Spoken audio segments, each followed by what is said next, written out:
Quero convidar você a abrir a sua Bíblia no Salmo de número 119.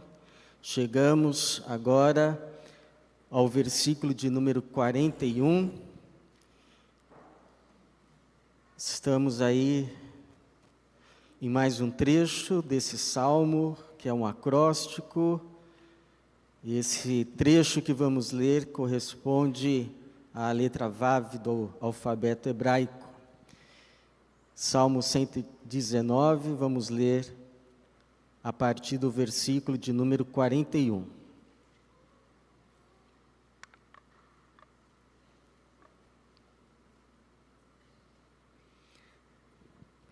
Diz assim, Salmo 119, a partir do verso 41.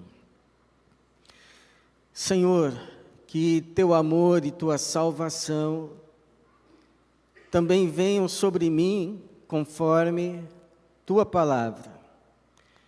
Assim terei o que responder ao que me afronta, pois confio em tua palavra. Não tires totalmente da minha boca a palavra da verdade, pois tenho esperança nos teus juízos.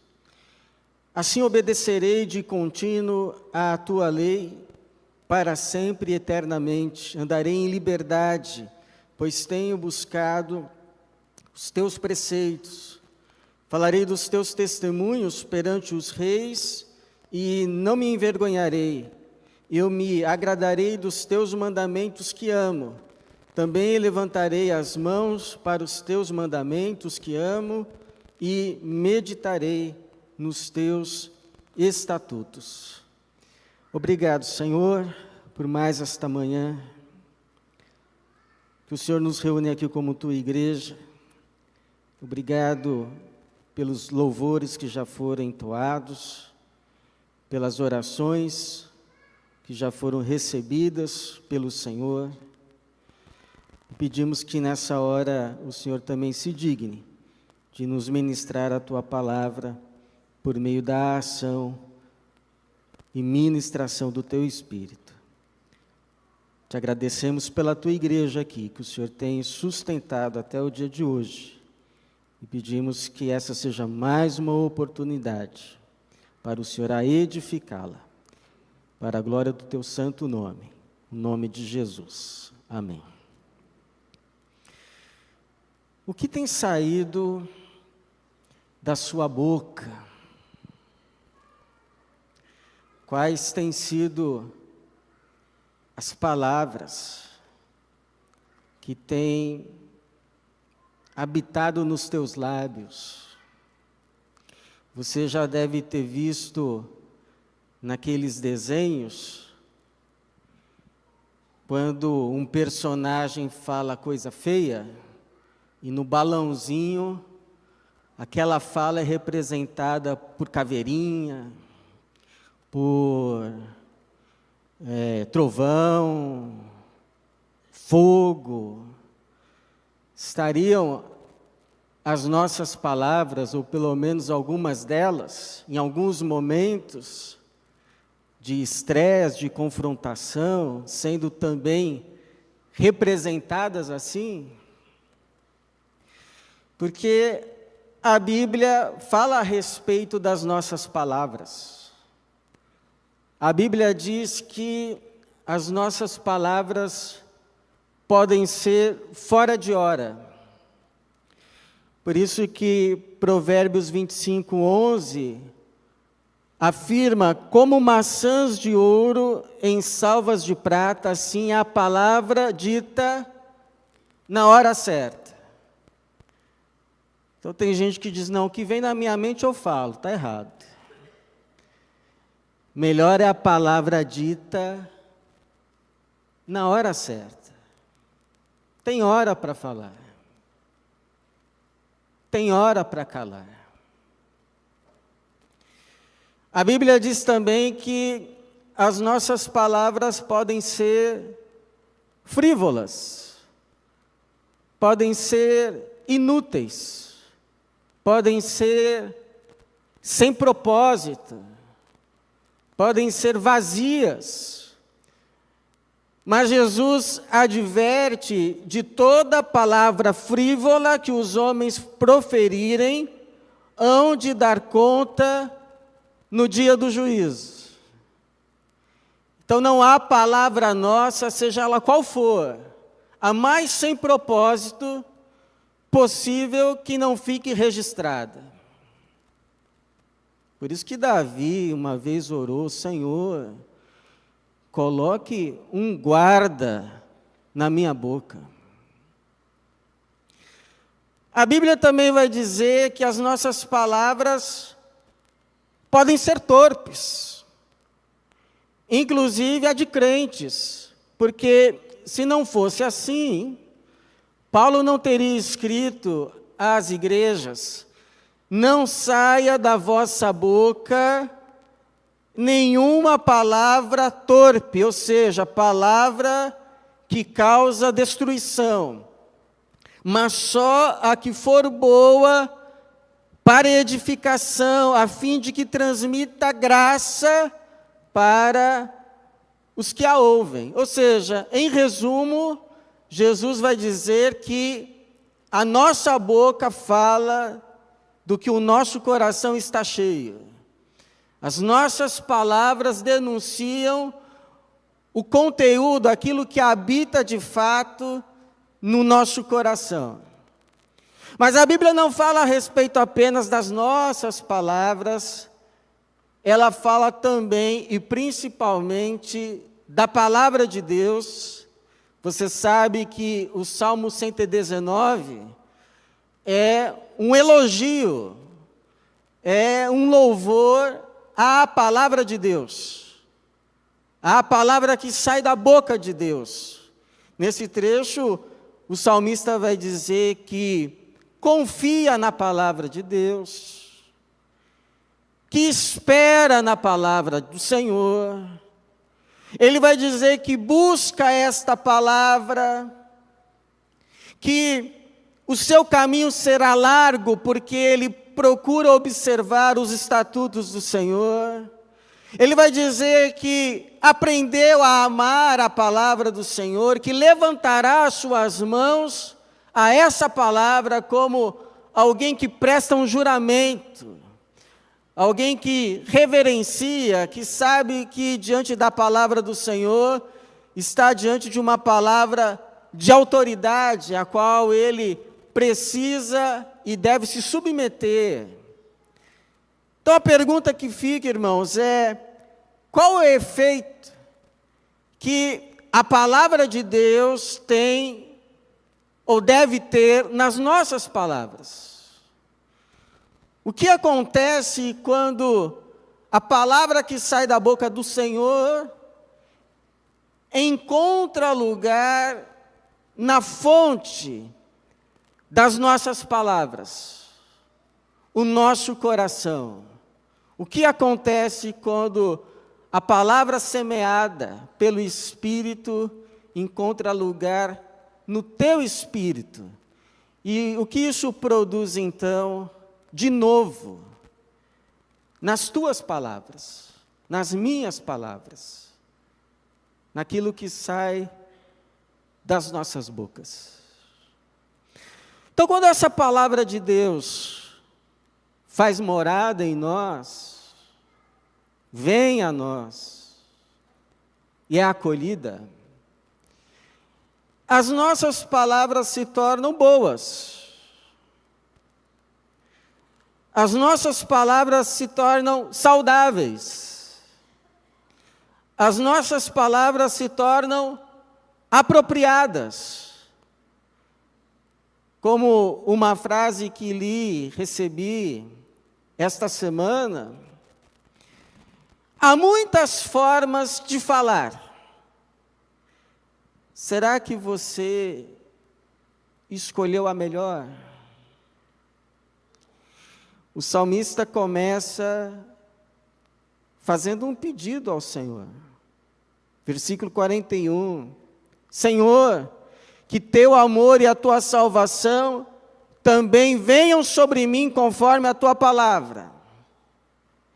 E o que vai acontecer se esse amor, essa salvação do Senhor vier sobre ele, conforme a própria palavra?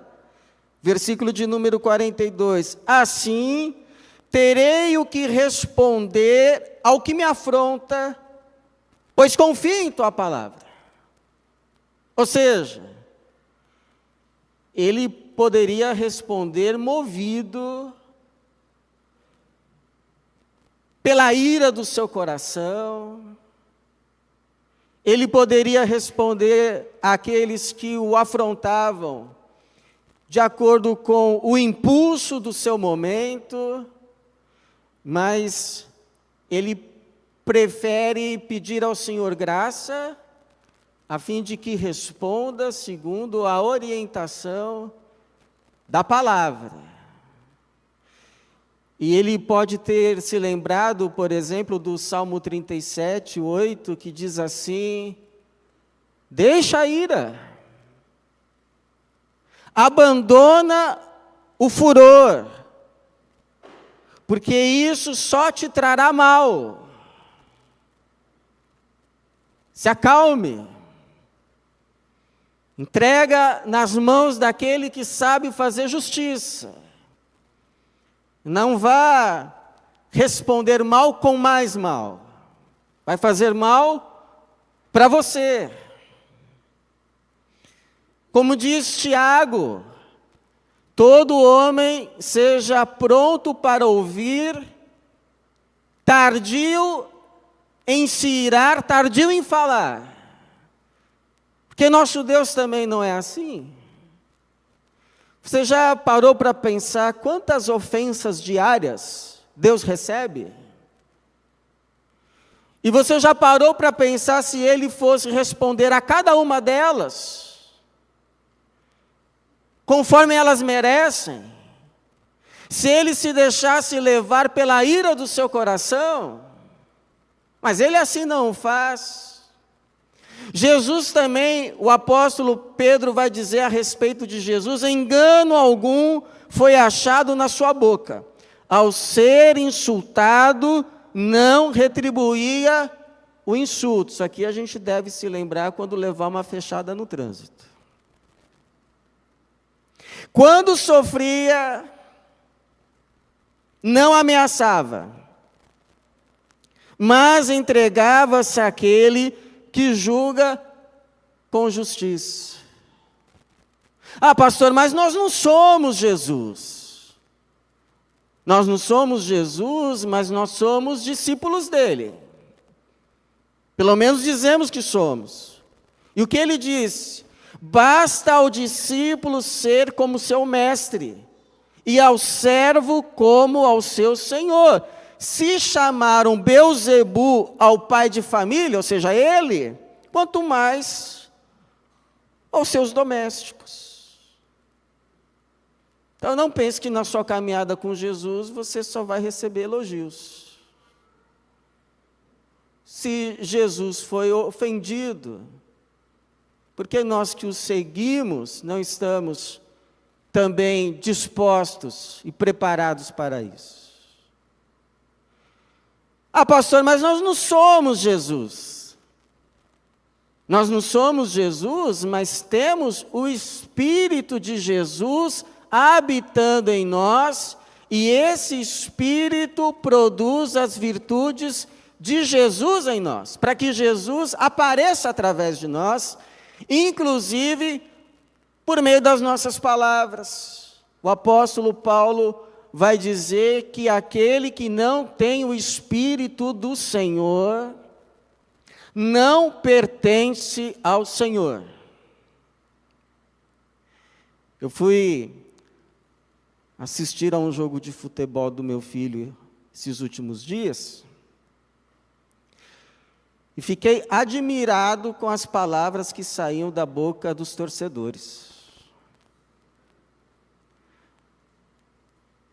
A maioria formada por pais, por mães, por parentes, por amigos, colegas dos meninos. Eu, por exemplo, penso que se o juiz fosse responder a cada ofensa recebida, não apitaria o jogo. E nós precisamos ser como esse juiz, porque a Bíblia diz que a glória do homem é ignorar as ofensas. Esquecer as ofensas. Porque se você for parar por cada ofensa, você não faz o que precisa fazer. Segundo, quando essa palavra de Deus vem, faz morada em nós, tem efeito em nós, as palavras que passam a habitar a nossa boca, os nossos lábios, são palavras agora de verdade. O salmista vai dizer no versículo 43, não tires totalmente da minha boca a palavra da verdade, pois tenho esperança nos teus juízos. Ou seja, ele sabe que se ele se desviar da verdade por causa das opressões que ele está sofrendo, das afrontas, da oposição, da perseguição, e para se livrar de tudo isso, ele se render à mentira, ele só vai dar munição aos seus oponentes, aos seus inimigos. Por quê? Bom, primeiro porque, como diz o povo, a mentira tem perna curta. Cedo ou tarde, a verdade aparece. E não tem como negar. É como diz o apóstolo Paulo, nós não podemos absolutamente nada contra a verdade. Só a favor dela. Só a favor dela. Não queira lutar contra a verdade. Ela vai te vencer. Ela vai prevalecer. Ela vai aparecer. E é o que vai ficar. Segundo, ele daria mais munição aos seus inimigos, aos seus oponentes, porque a mentira não procede de Deus. A Bíblia diz claramente que a mentira procede do maligno. Jesus vai dizer que o maligno foi homicida desde o princípio e não se firmou na verdade, e que quando ele fala a mentira, está falando daquilo que lhe é próprio, porque ele é o pai da mentira. E aí então vem o conselho de Jesus, vocês que me seguem, vocês que são meus, vocês que são da verdade, que a vossa palavra seja sim, sim, não, não, porque o que procede disso, o que já se desvia da verdade, procede do maligno. E qual de nós aqui gostaria de ser contado entre aqueles que não seguem a verdade, mas o maligno? E ele daria mais munições aos seus inimigos se rendesse à mentira. Por isso pede, Senhor, não retires da minha boca a verdade, porque Deus honra aqueles que permanecem na verdade por o temerem. Por terem temor do Senhor. Por temerem, desagradar o Senhor, ofenderem o Senhor. Deus honra. Eu me lembro o caso de um irmão que estava disputando uma promoção na empresa. Estava ele e um outro candidato, foram para uma entrevista, os dois, e quem fazia a entrevista perguntou ao outro candidato, olha, você sabe como são as coisas, às vezes ficam difíceis. Então, se num momento especial, a empresa precisar que você minta em favor dela, você está disposto? A resposta foi: estamos no mesmo barco. Ou seja, sim. E aí virou para o irmão e disse: e você? Aí o irmão pensou: bom, se eu falo que não, vou perder a promoção. Mas, não. E por que não? Porque é errado. E acabou a entrevista. Pronto, perdi a promoção. Passaram-se os dias. E, para sua surpresa, ele que foi o escolhido. Aí ele perguntou por quê? E responderam a ele: porque esse cargo é de confiança. Se o funcionário está disposto a mentir para o cliente, por que não estaria disposto a mentir para nós? Eu sei que esse é um caso. Um caso. É muito provável que em outros casos aconteceu justamente o contrário. Mas e daí? Jesus também não disse que é uma honra sofrer por amor a Ele?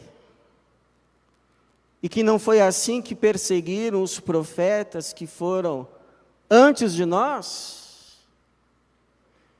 E o Pedro não disse: importa mais agradar, obedecer a Deus que aos homens? Por isso que Davi, no Salmo 51, escreveu ao Senhor: sei que amas a verdade no íntimo, no coração. Amas a verdade. E terceiro, irmãos, quando a palavra de Deus cria raízes, começa a crescer, ganhar espaço na nossa vida interior, na nossa mente, na nossa forma de ver, as nossas palavras se tornam testemunho. O salmista vai dizer, versículo de número 46, em resultado de ter pedido que o seu amor e a sua salvação venham sobre mim, conforme a tua palavra, falarei dos teus testemunhos perante os reis e não me envergonharei. Faz lembrar Sadraque, Mesaque e Abidnego, que mesmo diante da fornalha de fogo ardente, disseram ao rei: o nosso Deus, a quem cultuamos, pode nos livrar da fornalha de fogo ardente, e Ele nos livrará da tua mão, ó rei. Mas se não, fica sabendo, ó rei, que não cultuaremos teus deuses, nem adoraremos a estátua de ouro que levantaste. Sadraque, Mesaque e Abidnego, diante da ordem do rei: quando ouvires as trombetas, as cítaras, se ajoelhem. Essa foi a resposta. Esse foi o testemunho. Faz lembrar Miqueias, também profetizando em seu tempo aos príncipes, aos governantes, àqueles que tinham autoridade: mas eu estou cheio do poder do Espírito do Senhor, assim como de justiça e de coragem, para declarar a Jacó a sua transgressão e a Israel o seu pecado. Faz lembrar Jesus que diante de Pôncio Pilatos, Paulo vai dizer que ele deu testemunho de boa confissão. Pilatos disse assim: você não sabe quem eu sou, não? Você não sabe que eu posso mandar te soltar ou te crucificar? E Jesus respondeu: nenhum poder teria sobre mim se do céu não lhe fosse dado. E faz lembrar o próprio Paulo, cujo ministério incluía o testemunho aos reis, e por isso Jesus disse que ele sofreria muito por causa do seu nome, mas Paulo escreve: não me envergonho do Evangelho, pois é o poder de Deus para a salvação de quem, irmãos? De todo aquele que crê. Amém. Quem dera fosse sempre assim também conosco. Mas a gente sabe que nem sempre é assim conosco. Há momentos que o coração fraqueja e os lábios falham no testemunho. E nem precisamos estar diante de reis. É como o caso de uma médica cristã que estava diante de uma paciente já partindo, uma paciente terminal, e aquela paciente, sabendo que estava partindo, olhou para a médica e disse: o que eu devo fazer para ser salva? E a médica, por receio de temer a ética médica, não falou nada.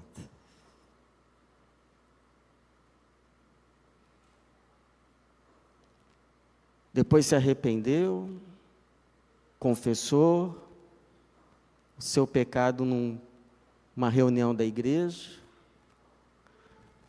Mas eu pergunto, qual de nós pode julgar essa médica? Qual de nós já não falhou também diante de uma chance clara de testemunho, seja por qual for a razão, motivo ou temor? Então, o que devemos fazer, irmãos, e eu me incluo nesse time, é confessar as oportunidades perdidas. Pedir perdão ao Senhor. E pedir graça e coragem para as próximas oportunidades, porque o Senhor nos dará. Como o apóstolo Paulo pediu: e orem também por mim, para que a palavra me seja dada quando eu abrir a boca, para que possa com ousadia tornar conhecido o mistério do Evangelho, para que eu tenha coragem para fazer como devo. Que essa seja também a nossa oração. Que o Senhor nos dê coragem para testemunhar do Teu nome, em cada oportunidade e porta que se abre pelo Senhor diante de nós.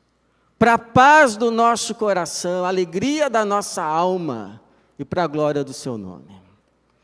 Você deve se lembrar daquela vez que o povo no deserto chegou a uma fonte de água e não pôde beber, porque as águas eram amargas. Então Moisés ora ao Senhor e o Senhor o orienta, ele corta então um arbusto, joga naquela fonte e as águas se tornam doces. É isso que acontece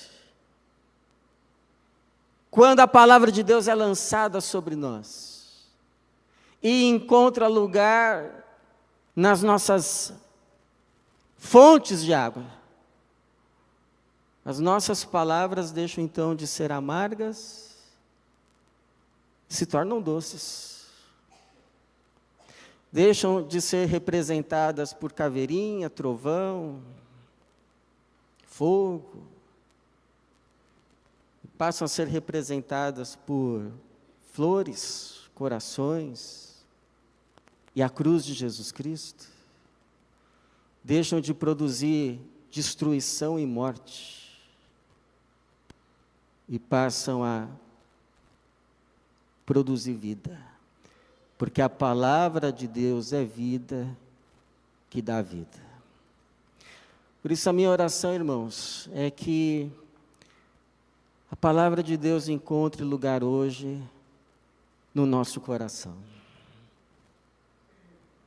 De tal forma que esta semana as palavras que saírem dos nossos lábios, seja qual for a situação, sejam palavras de vida para darem vida a muitas vidas. Porque como diz Provérbios 15:4, uma língua saudável é árvore de vida. Que assim seja e que Deus nos abençoe. Amém.